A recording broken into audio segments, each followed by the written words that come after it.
The Way of Lit, comment se faire une culture littéraire? Écrit par Marc Garnier. Par où commencer? Quel livre lire en premier? Quel courant choisir? Est-ce que je peux commencer par Zarathustra? Il est normal de se poser toutes ces questions quand on entreprend une quête littéraire.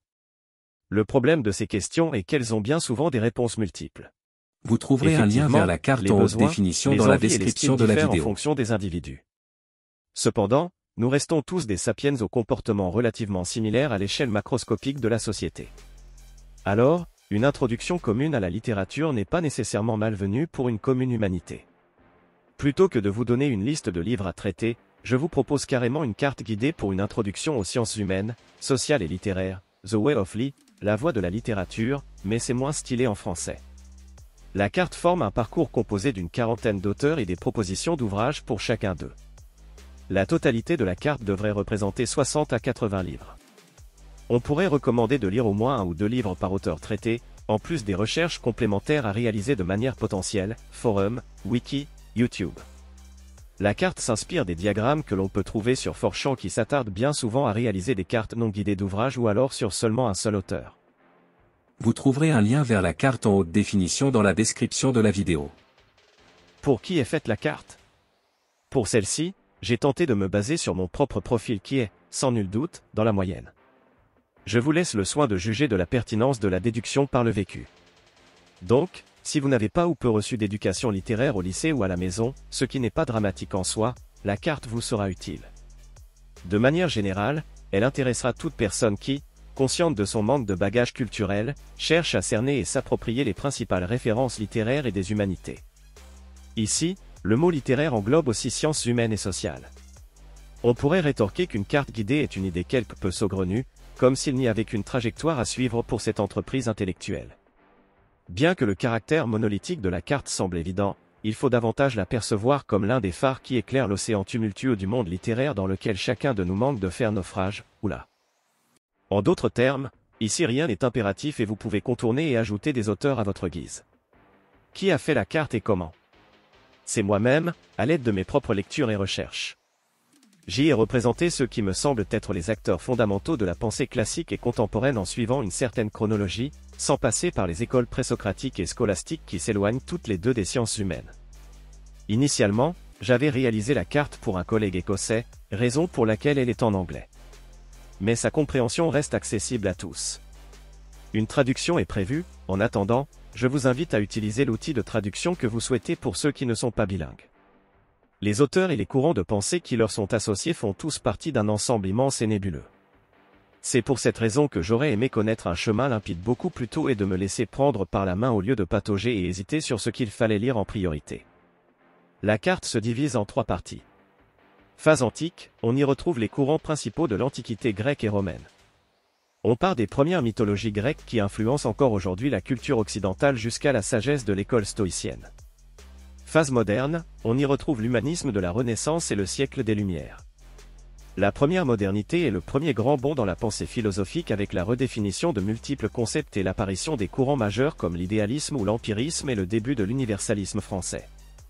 Phase contemporaine, on y retrouve les fondamentaux des approches économiques et sociales des problèmes humains contemporains, ainsi qu'un large panel d'auteurs de la philosophie continentale, phénoménologie, postmodernisme et analytique, logique, philosophie du langage, philosophie de l'esprit.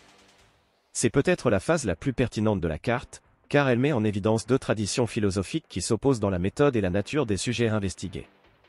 J'ai conçu la carte avec un accent sur la phase contemporaine, car je pense qu'une ouverture sur les pensées récentes est plus pertinente pour une simple raison de logique temporelle. Effectivement, les auteurs d'aujourd'hui prennent en compte les anciens, l'inverse n'est pas vraiment possible.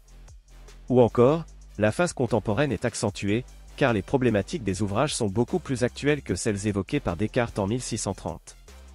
Ce que permet la carte. La construction d'une bibliothèque générale, utile pour toute la vie. En effet, si vous avez le souci de la globalité, la carte propose un survol de quasiment toutes les disciplines liées aux sciences humaines et sociales, philosophie, sciences politiques, sociologie. Ici, on recherche l'apprentissage sur une grande surface au détriment de la profondeur et de l'expertise d'une seule discipline. L'optimisation de la compréhension des auteurs grâce à une bonne chronologie. C'est un point important que nous allons développer dans la suite. La fixation d'un cap ludique pour le lecteur. Savoir où l'on nous permet d'apprécier et de comprendre le sens du chemin que l'on emprunte. On peut se représenter les auteurs comme des checkpoints que l'on débloque au fil des lectures et des compréhensions. Pourquoi commencer par les Grecs? Commencer par Homère, c'est démarrer par les racines de notre civilisation. Il faut comprendre que la majeure partie des pensées occidentales émanent des philosophies gréco-latines. Commencer par les Grecs, c'est démarrer l'histoire de la philosophie, et toutes les disciplines qui en découlent, par le début. Comprendre l'histoire, c'est aussi mieux saisir les pensées d'aujourd'hui. Vous allez voir, pendant votre route sur The Way of Lee, que les auteurs évoqués font toujours référence aux anciens dans leurs travaux, notamment les anciens que vous aurez déjà traités sur le parcours. De plus, les penseurs grecs sont les premiers à s'être intéressés à l'humanité et à ses enjeux. On y retrouve alors, notamment dans les dialogues platoniciens fondamentaux de l'argumentation, le logo, l'éthos et le pathos. Et de manière globale, on y trouve les premières réflexions sur les bases de la nature humaine, l'existence, la société, les sentiments, la mort. Pourquoi avoir écarté le Moyen Âge? Il ne faut pas oublier que The Way of Lee est une introduction littéraire. À mes yeux, la philosophie médiévale, philosophie chrétienne et scolastique, n'a pas sa place dans une initiation à la littérature, tout comme les philosophies asiatiques, bouddhisme, taoïsme. De plus, la philosophie scolastique visait à mixer la foi chrétienne avec la philosophie classique, en particulier celle d'Aristote. Ce caractère religieux et mystique de cette école de pensée fait que l'on s'écarte des humanités et d'ailleurs c'est pour cette raison qu'elle s'est vue dérobée de son influence à la fin du Moyen Âge.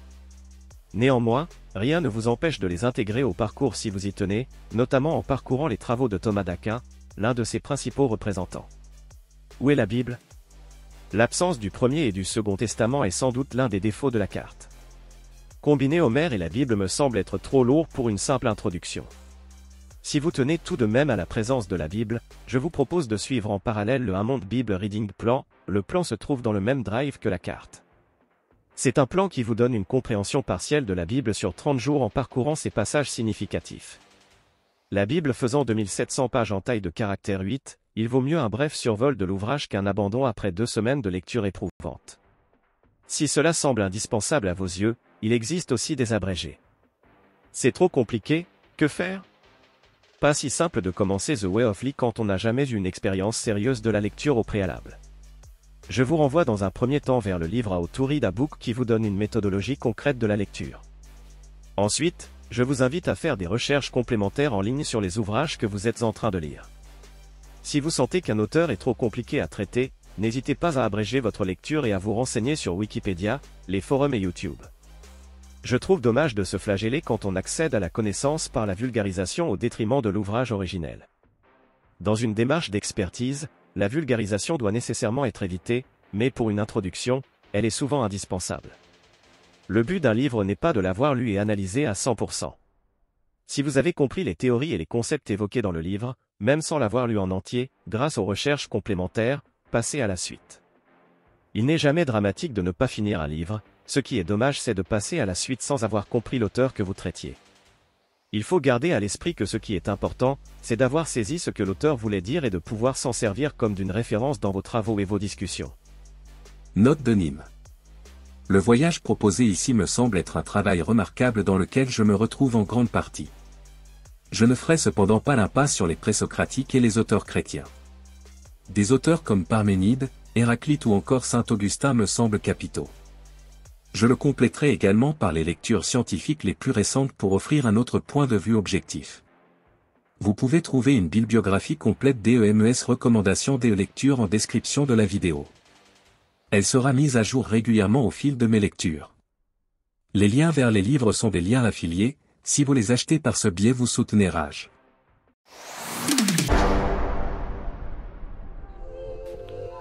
Cet audio vous a plu? Abonnez-vous à notre chaîne afin de recevoir tout notre contenu et soutenez-nous sur Tipeee, le lien est dans la description.